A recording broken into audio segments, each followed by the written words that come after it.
verso 53.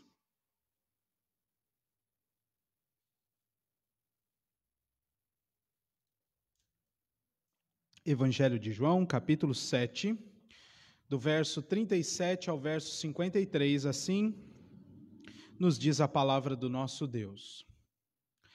No último dia, o grande dia da festa, levantou-se Jesus e exclamou: Se alguém tem sede, venha a mim e beba.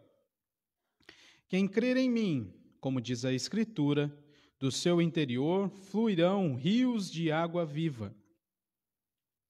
Isto, ele disse, com respeito ao Espírito que havia de receber os que nele crescem. Pois o Espírito até aquele momento não fora dado, porque Jesus não havia sido ainda glorificado.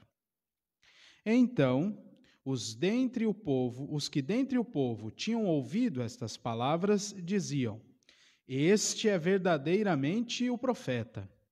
Outros diziam: Ele é o Cristo. Outros, porém, perguntavam: Porventura o Cristo virá da Galileia? Não diz a Escritura que o Cristo vem da descendência de Davi e da aldeia de Belém? De onde era Davi? Assim, houve uma dissensão entre o povo por causa dele. Alguns dentre eles queriam prendê-lo, mas ninguém lhe pôs as mãos. Voltaram, pois, os guardas à presença dos principais sacerdotes e fariseus, e estes lhes perguntaram: Por que não o trouxestes? Responderam eles: Jamais alguém falou como este homem. Replicaram-lhes, pois, os fariseus: Será que também vós fostes enganados? Porventura creu nele alguém dentre as autoridades ou algum dos fariseus? Quanto a esta plebe, que nada sabe da lei, é maldita. Nicodemos, um deles, que antes fora ter com Jesus, perguntou-lhes: Acaso a nossa lei julga um homem sem primeiro ouvi-lo e saber o que ele fez? Responderam eles: Dar-se-á o caso de que também tu és da Galileia? Examina e verás que da Galileia não se levanta profeta. E cada um foi para a sua casa. Vamos orar ao Senhor. Deus eterno, nós estamos diante da Tua palavra outra vez, agora para ouvir a Tua voz em forma de pregação. Neste momento, ó Deus, ouvimos como o Teu povo ouvia no passado por meio dos profetas. Assim diz o Senhor. Então, ó Pai, te pedimos em nome de Jesus, que o Senhor nos ilumine o entendimento. Depois de uma semana inteira, agora estamos diante de Ti outra vez, para ouvir o Senhor falar. Então, ó Deus, diga-nos o que Tu queres que ouçamos. Transforma-nos, ó Pai, corrija-nos, ensina-nos, eduque-nos, pois a Tua palavra escrita que está diante de nós tem este fim, de transformar o nosso coração por inteiro e também as nossas ações. Tem misericórdia do Teu povo, Senhor, nós te pedimos em nome de Jesus. Amém. Meus queridos, nós chegamos ao final do capítulo 7, ao final deste dia tão importante, ou desta festa tão importante, da participação de Jesus na festa dos tabernáculos. A festa que durava 8 dias, como nós já estudamos anteriormente, e é neste dia, neste último dia, que agora o apóstolo João vai narrar alguns acontecimentos.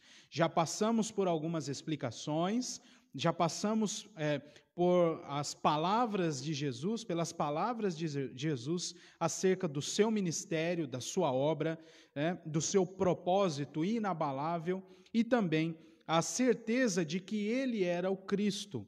No entanto, e por causa do ambiente ser o mesmo, as dúvidas ainda continuam, mas João faz questão de registrar aqui que as dúvidas não vão perdurar por grande tempo, no sentido de que agora, no último dia da festa, haverá uma divisão entre aqueles que creem em Cristo e aqueles que o rejeitam. Consequentemente, os que rejeitam ser Cristo, aquele prometido do Antigo Testamento, procurarão matá-lo.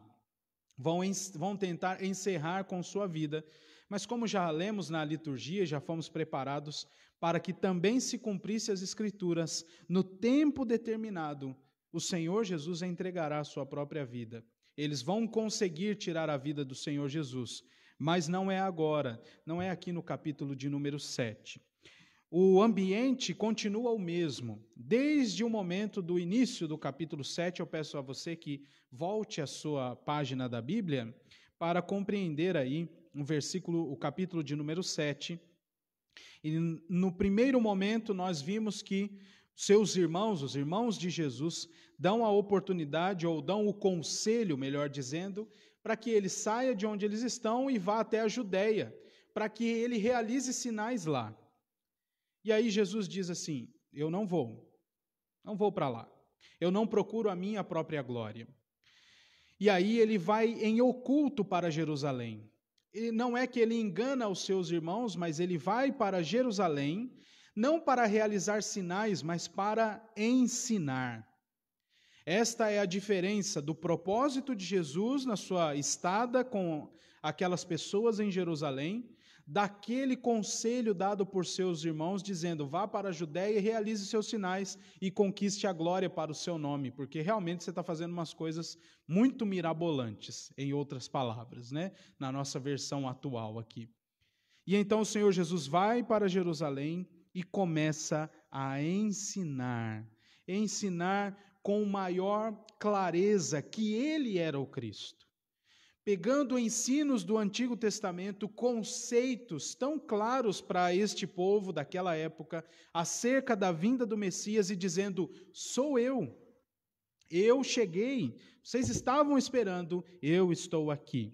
Observe o versículo de número 14, corria já meio a festa, e Jesus subiu ao templo e ensinava.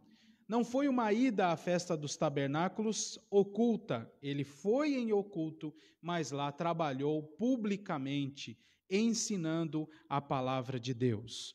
E ele segue dizendo, há algumas colocações de dois grupos maiores, em que pessoas creem no ensino de Jesus, conseguem fazer as conexões de saber que ele era o Messias prometido, mas outras o rejeitam. E, como eu já disse, esse grupo que rejeita vai procurar matá-lo várias vezes. Observa o versículo de número 28. Jesus, pois, enquanto ensinava no templo, clamou. E aí ele vai fazer aquela exclamação. Vós não somente me conheceis, mas também sabeis de onde eu sou. Eu não vim porque eu de mim mesmo quisesse, mas aquele que me enviou é verdadeiro, aquele a quem vós não conheceis.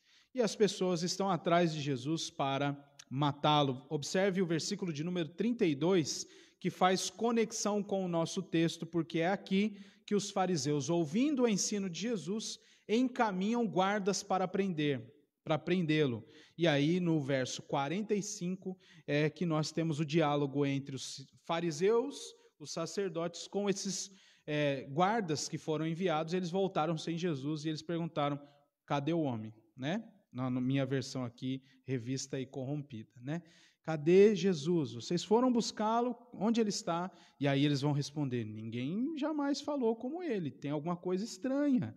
Ele não é como os outros.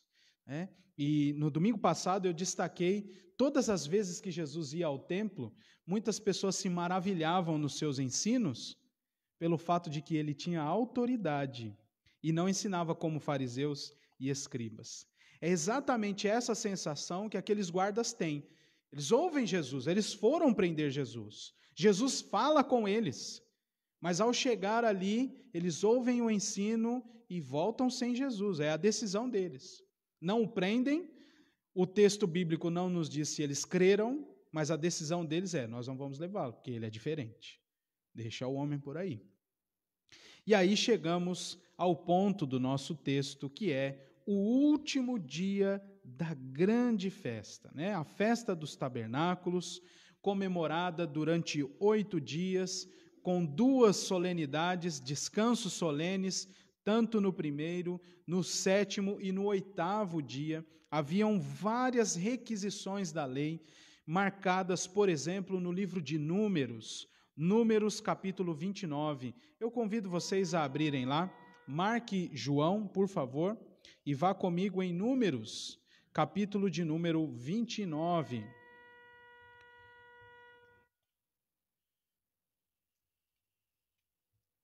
Números 29, a partir do versículo 35, você lê: No oitavo dia tereis reunião solene, nenhuma obra servil fareis, e por holocausto em oferta queimada de aroma agradável ao Senhor, oferecereis um novilho, um carneiro, 7 cordeiros de 1 ano sem defeito, com a oferta de manjares e as libações, que eram ofertas líquidas, em geral de bebida forte, né? Era uma oferta de líquido mesmo, a libação. E libações para o novilho, para o carneiro e para os cordeiros, conforme o seu número, segundo o estatuto. E um bode para a oferta pelo pecado, além do holocausto contínuo, a sua oferta de manjares e a sua libação. Então, este era o oitavo dia. Veja, depois você lê em casa, né, você que gosta muito de ler o livro de Números, porque ele é bem fácil de ler, você leia aí na sua casa, tem todas as instruções. A cada dia havia um conjunto de normas que o povo deveria cumprir para celebrar a festa dos tabernáculos, além, é claro, da maior de todas as convicções e o grande mandamento dessa festa, que era o povo se reunir no pátio em Israel e edificar suas tendas com ramos, né? Isso precisava ser marcado, porque ali tinha o fator memorial. O Senhor fez o povo habitar em tendas. Essa é a ideia de memorial da festa dos tabernáculos, como nós já estudamos. Os relatos da história de Israel nos mostram que neste oitavo dia era realizada um derramar de águas no altar, no sentido de que, depois de tantos sacrifícios, a água meio que lavava ali aquele local e purificava aquele local, né? Derramava-se água juntamente com a oferta de libação. E é exatamente neste contexto, no último dia da grande festa, o grande dia da festa dos tabernáculos, veja o versículo de número 37, o Senhor Jesus se levanta e exclama: se alguém tem sede, venha e beba. Venha a mim e beba. Neste contexto de finzinho de festa, não como nós conhecemos, né? Mas todo este cerimonial, houve sacrifícios nesse dia, houve holocaustos, ofertas queimadas, as pessoas estavam ali envoltas, inclusive com a oferta pelo pecado. Todo este ambiente fazia parte deste momento. E então o Senhor Jesus está participando como cumpridor da lei do último dia da festa. No oitavo dia, ele aparece também, vê toda esta cena de holocaustos e sacrifícios, a libação sendo derramada, a água sendo derramada, e aí levanta Jesus. E alguém até espere que ele vai falar outra coisa, talvez. Mas ele se levanta e exclama: se alguém tem sede, e dá 2 ordens. A primeira delas é: venha a mim. E a segunda ordem é: beba. Se alguém tem sede, venha a mim. Esta é uma ordem clara de Jesus, com intensidade, e beba, que também é uma outra ordem. E ele continua no versículo 38, quem crer em mim, como diz a Escritura, do seu interior. A ideia da palavra que Jesus utiliza aqui é sinônima de partes da região do ventre. É bem entranhável mesmo, das suas entranhas, do seu mais profundo, do ventre, da barriga, aí, fluirão rios de água viva, ou água da vida. E aí, meus queridos, o Senhor Jesus, ao dizer estas coisas, provoca na multidão e nos sacerdotes e nos fariseus grande dissensão. Há dois momentos de disputa, de dissensão, de divisão neste texto. Primeiro, na multidão, nos seus ouvintes. Depois, entre os fariseus, que é quando Nicodemos se levanta e diz assim: olha, nós para julgar alguém, nós precisamos ouvi-lo. E aí os fariseus vão dizer assim: você também foi enganado, examina se vem alguém da Galileia para ser o Cristo, se vem de lá. E aí João encerra o seu registro sem dizer-nos o que de fato aconteceu depois daquela discussão. Mas ele utiliza esse versículo que muitas vezes é utilizado por diáconos na igreja, quando querem fechar a igreja para o pessoal ir embora. Tem sempre um diácono engraçadinho que fala João 7,53, ele passa no meio do povo assim, João 7,53. Tem sempre um curioso que vai abrir a Bíblia e fala assim, e todos foram para sua casa. Aí o diácono pode também desligar tudo. Se você nunca viu isso ou não se lembra, fique aí já a dica e dá risada quando o diácono tentar fazer essa piada sem graça, tá bom? O fato é que depois dessa divisão, eles vão embora, cada um para a sua casa.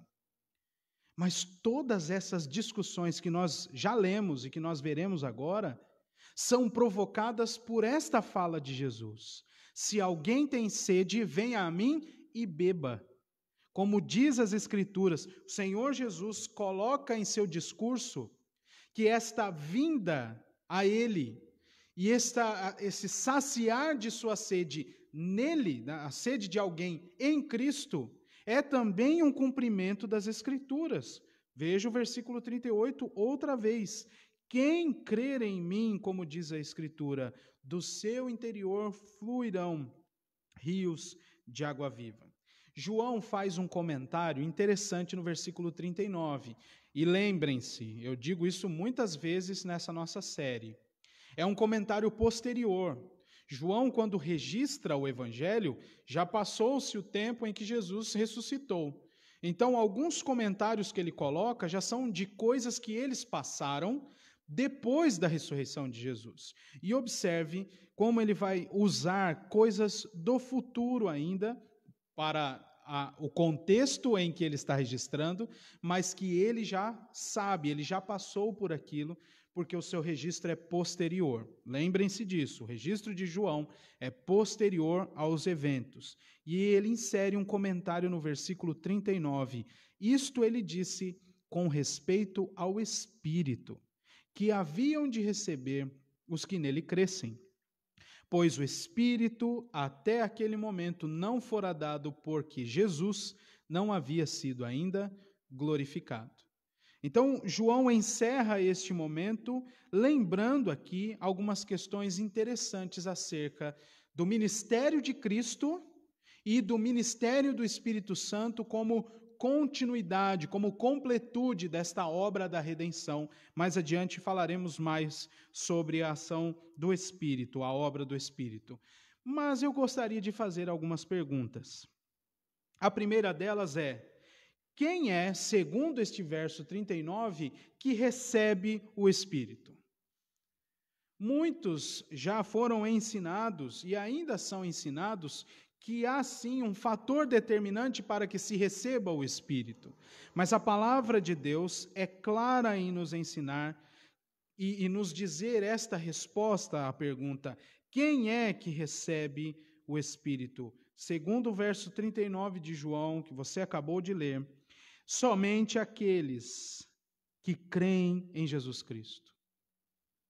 Mas vamos ampliar olhando para o povo de Deus.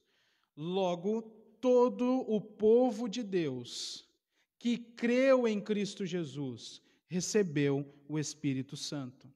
O fator determinante para receber a ação do Espírito Santo, para receber a saciedade para a sua sede, a sede na alma, é crer em Jesus Cristo, como diz o versículo de número 39. Não há outro motivo, não há outro fator, não se espera mais nada de ninguém para que receba o Espírito, senão crer em Jesus Cristo.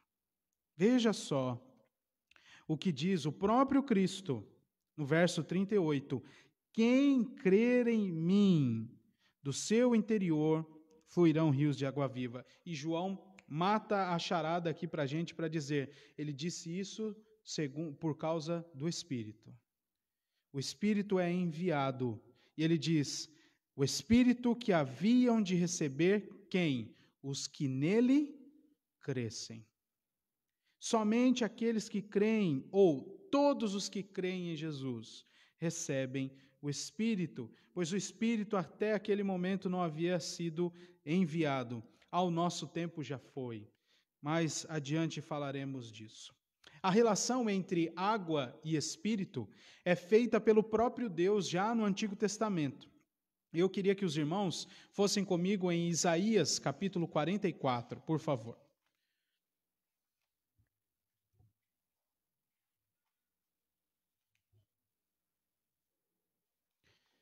Isaías, capítulo 44. Nós leremos a partir do versículo de número 1.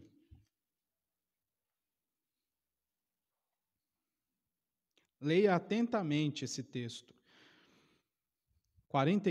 Isaías 44, a partir do verso 1. Agora, pois, ouve, ó Jacó, servo meu, ó Israel, a quem escolhi.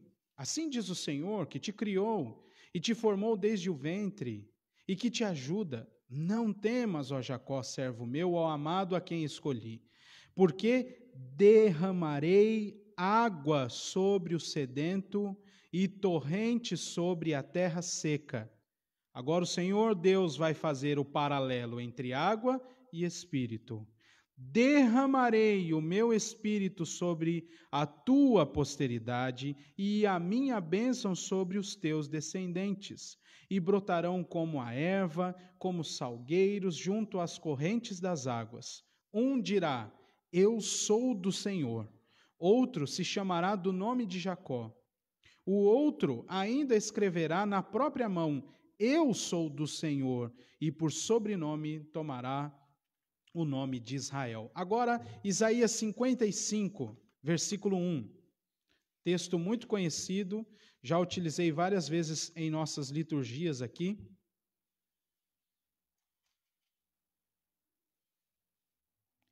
Isaías 55, verso 1. Isaías 55, verso 1. Ah, todos vós, os que tendes sede, vinde às águas. E vós, os que não tendes dinheiro, vinde, comprai e comei. Sim, vinde, comprai sem dinheiro e sem preço, vinho e leite. O próprio Deus faz esta relação entre espírito, a água e o espírito, no sentido de nos fazer frutificar interiormente, como a água que rega uma plantação e faz brotar frutos e frutos.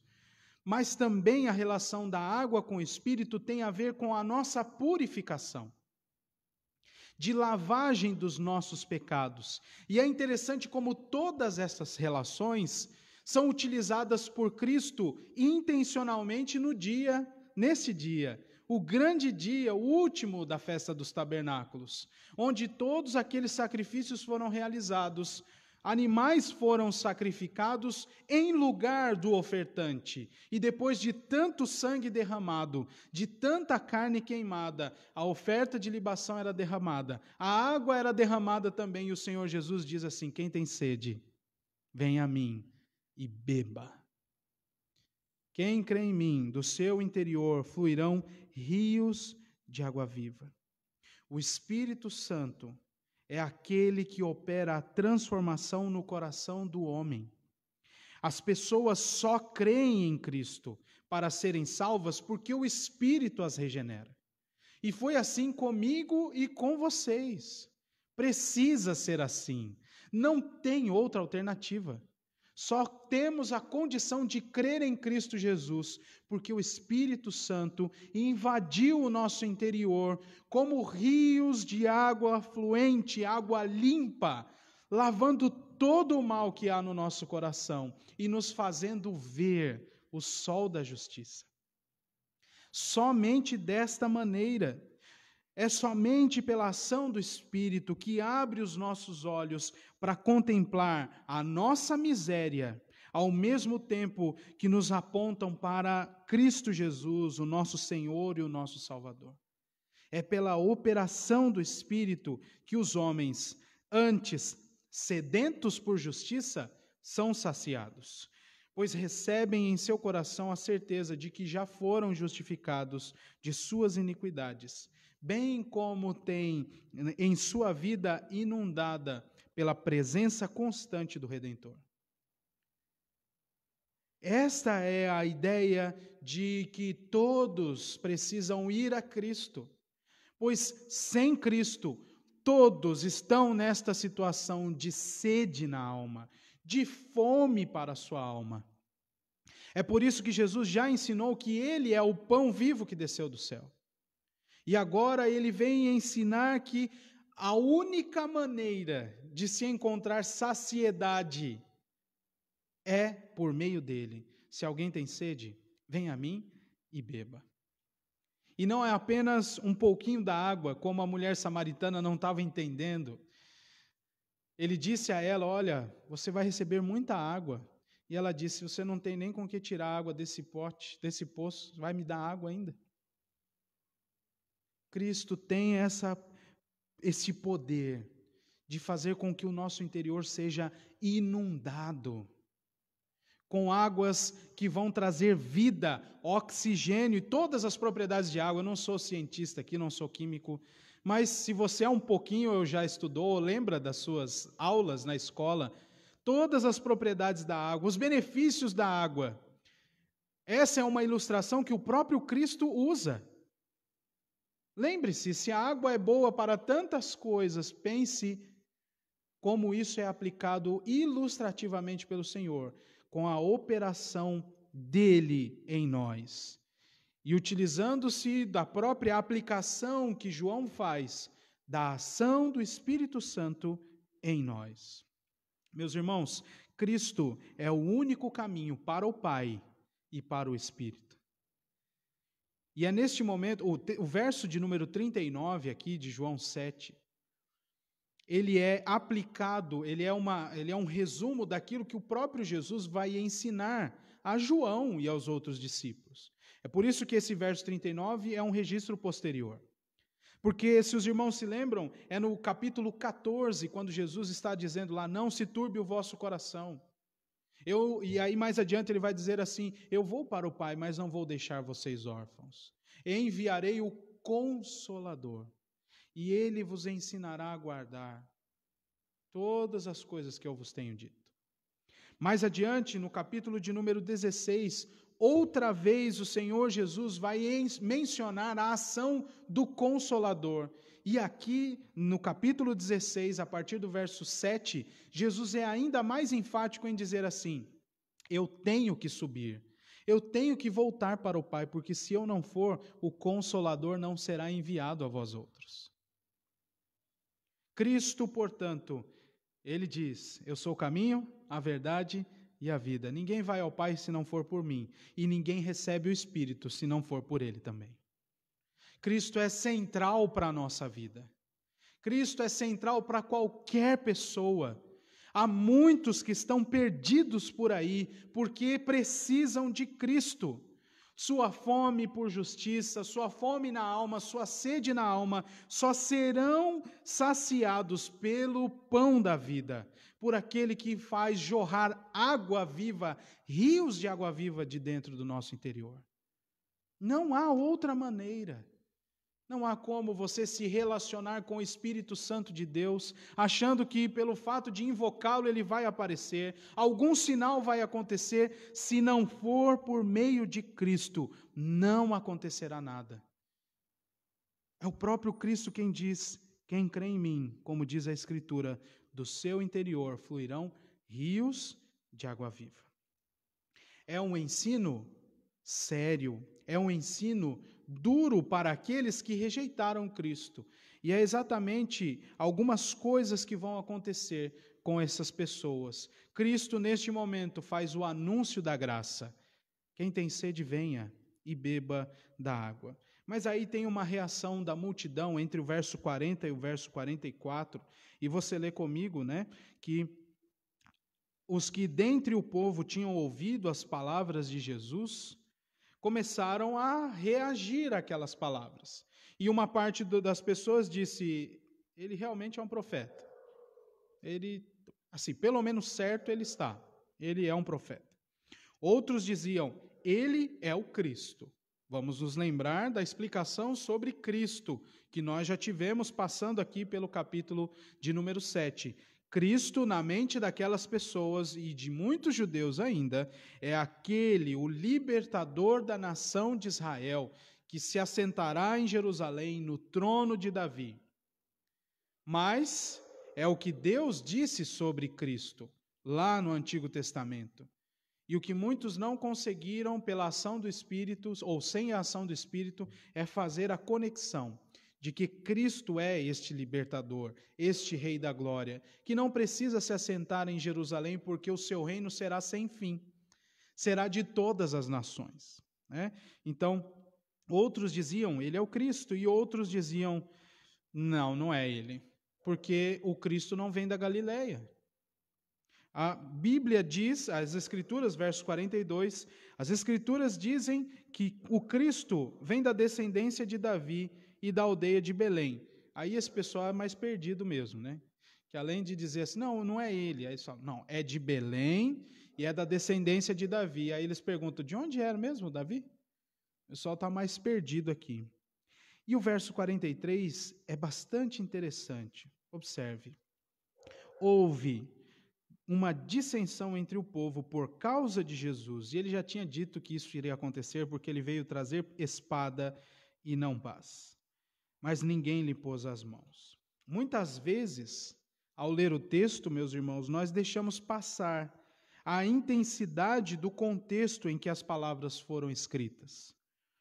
O texto que nós estamos lendo aqui tem um sentido e o seu autor sempre tem uma intenção em registrar essas coisas. Agora, consiga entender o ambiente em que as coisas estão acontecendo. Muitas pessoas tentaram pôr a mão em Jesus, prendê-lo. Em meio a tudo isso, imagine o barulho. Tenta imaginar a cena. Jesus ensinando e como ele se compadecia das pessoas. Aqui ele não tem aquele tom que ele assume quando vai confrontar fariseus e escribas, porque sempre é um tom mais duro, de disputa mesmo. Aqui ele só tem um tom de ensino. Tenta imaginar a cena, não tenta imaginar Jesus, tenta imaginar a cena, não é pecado. Ele se levantando e ofertando a graça, e pessoas querendo pegá-lo, prendê-lo. Alguns dentre eles, diz o versículo 44, queriam prendê-lo, mas ninguém lhes pôs as mãos. Aqui, o apóstolo João indica essa ideia de quererem dominar Jesus com o uso da força.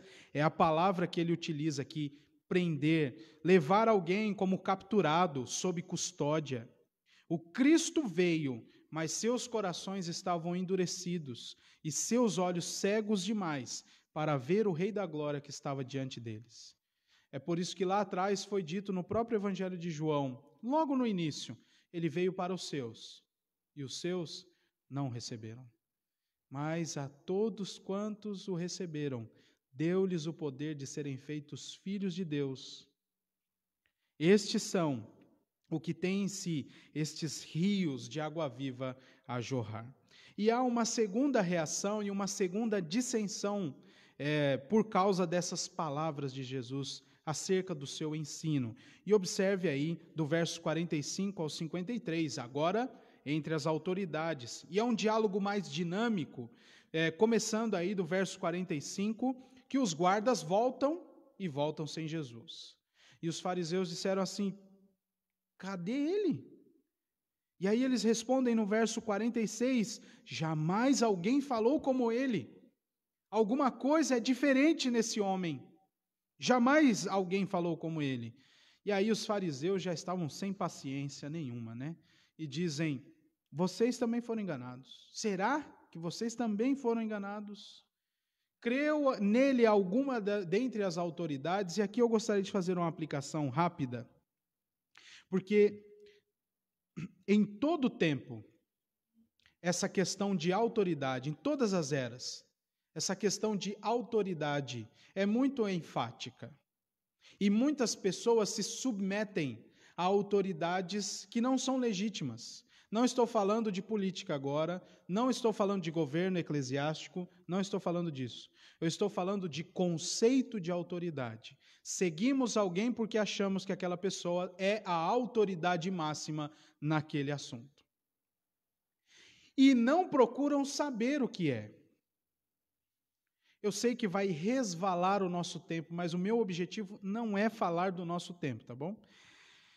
Quantos vão se lembrar de pouco tempo atrás a discussão de médicos e alguns pais, e aí já tinha rede social, então ganhou um grupo de seguidores.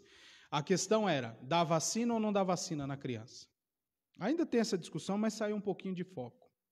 Dá ou não dá vacina? E era impressionante como muitos seguiram caminho sem consultar a realidade dos efeitos da vacina. Eu não quero dizer com isso aqui que você tem que ser um estudioso de todas as áreas. Não é isso. Mas você precisa checar. Há sim uma raiz, uma fonte que vai dar ali o conceito para você, que é a verdade naquele assunto. Mas não se entregue a este conceito falso de autoridade. Faço porque entendo que aquela pessoa é a autoridade máxima. Muitos deixaram de dar vacina em seus filhos porque um famoso foi às redes sociais e disse lá, olha, faz mal porque não sei o que e tal. E aí muitos seguem, muitos seguem.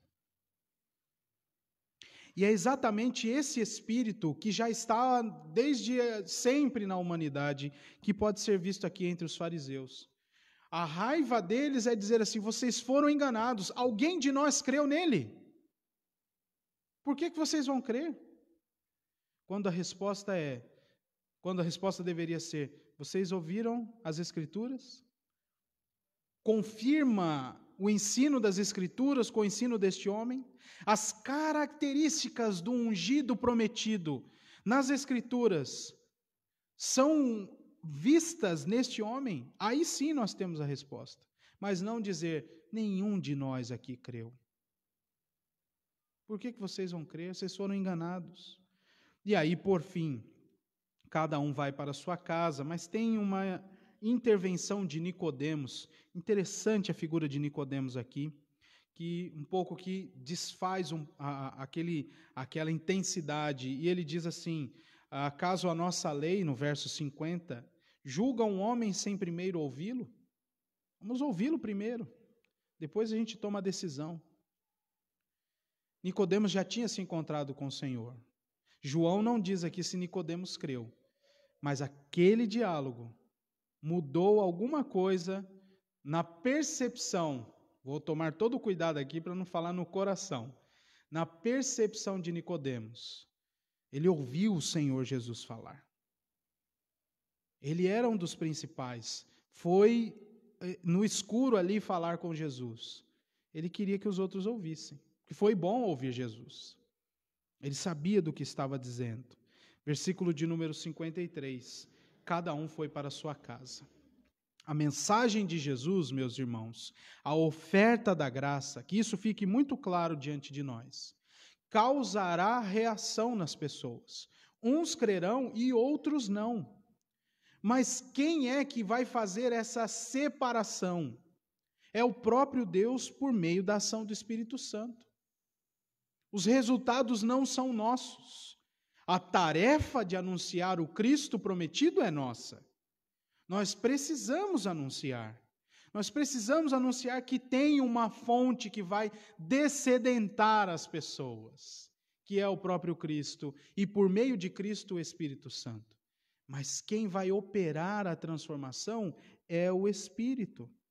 Sempre haverá estes dois grupos, o povo de Deus, que será alcançado e transformado pelo Espírito, e aqueles que não fazem parte do povo de Deus, que vão rejeitá-lo, que vão tentar destruir qualquer coisa que se chama o Cristo. E nós precisamos tomar cuidado. Eu quero encerrar trazendo uma aplicação para todos nós.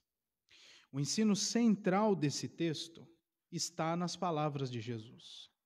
Esses dois outros momentos são decorrências do anúncio de Jesus da oferta da graça.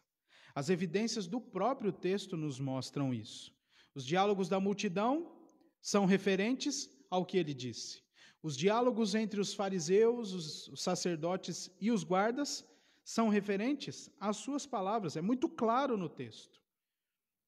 Aqueles que foram transformados, convertidos, já receberam este acesso ilimitado à fonte, aos rios de água viva que fluem do interior dessa pessoa. Eu e você já tivemos acesso, porque o Espírito Santo já foi enviado ao nosso coração. Que grande bênção! Que grande consolo! Isso revela que nós fomos alcançados pela vida que vai jorrar constantemente dentro de nós. Jamais sairemos da vida uma vez que formos alcançados pelo Espírito Santo. Isso deve trazer alegria para o nosso coração. Mas não para por aí.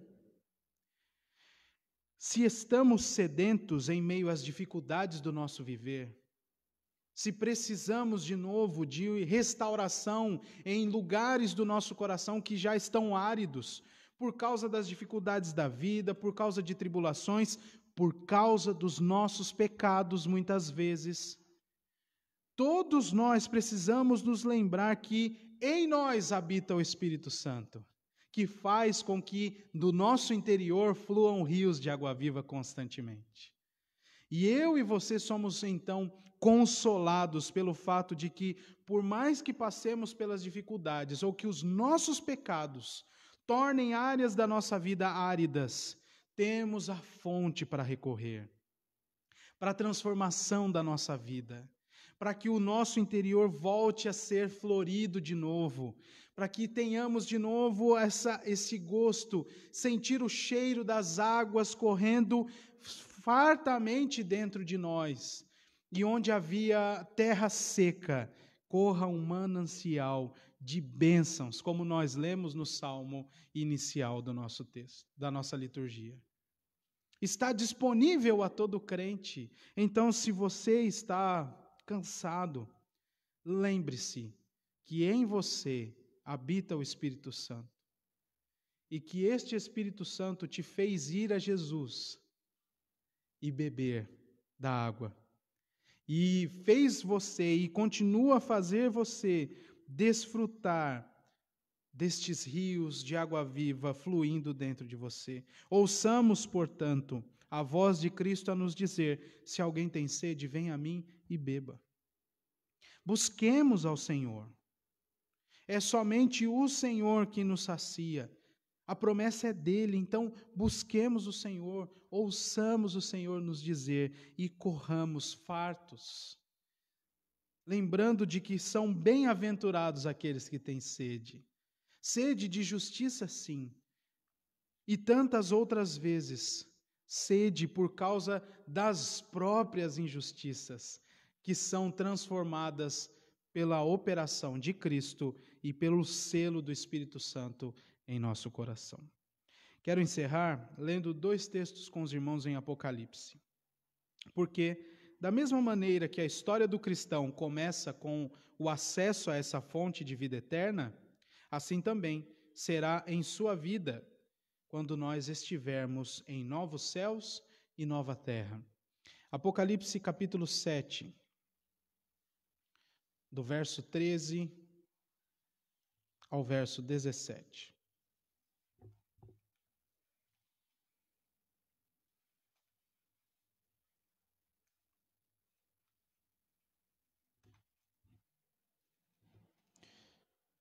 Apocalipse 7, do 13 ao 7, diz assim: Um dos anciãos tomou a palavra dizendo: Estes que se vestem de vestiduras brancas, quem são e de onde vieram? Respondi-lhe: Meu senhor, tu sabes. Ele então me disse: são estes os que vêm da grande tribulação, lavaram suas vestiduras e as alvejaram no sangue do Cordeiro. Razão porque se acham diante do trono de Deus e o servem de dia e de noite e no santuário. E aquele que se assenta no trono estenderá sobre eles o seu tabernáculo. Festa dos tabernáculos, nós estamos aprendendo. Versículo de número 16: jamais terão fome, nunca, jamais terão sede.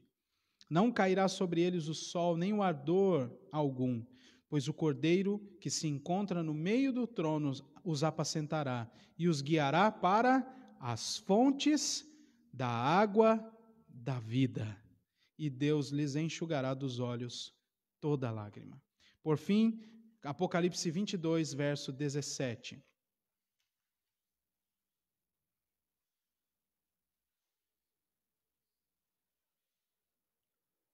O Espírito e a noiva dizem: vem. Aquele que ouve, diga: vem. Aquele que tem sede, venha. E quem quiser, receba de graça a água da vida. Começa a nossa história com o Senhor, começa com o acesso a essa fonte de água da vida e jamais terá fim. Mesmo depois de ressurretos, glorificados, teremos acesso ilimitado, sem ação do pecado, a esta água da vida que flui do próprio Deus, que é a fonte de todas estas bênçãos.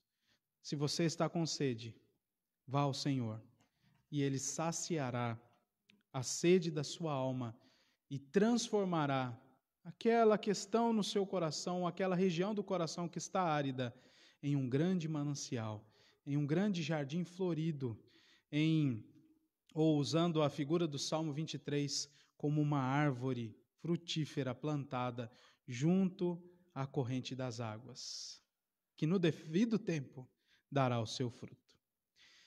Que Deus nos abençoe e que esta palavra nos console, nos conforte. Em meio a tantas dificuldades, temos a certeza de que o nosso coração sempre será restaurado pela operação do Espírito Santo em nós.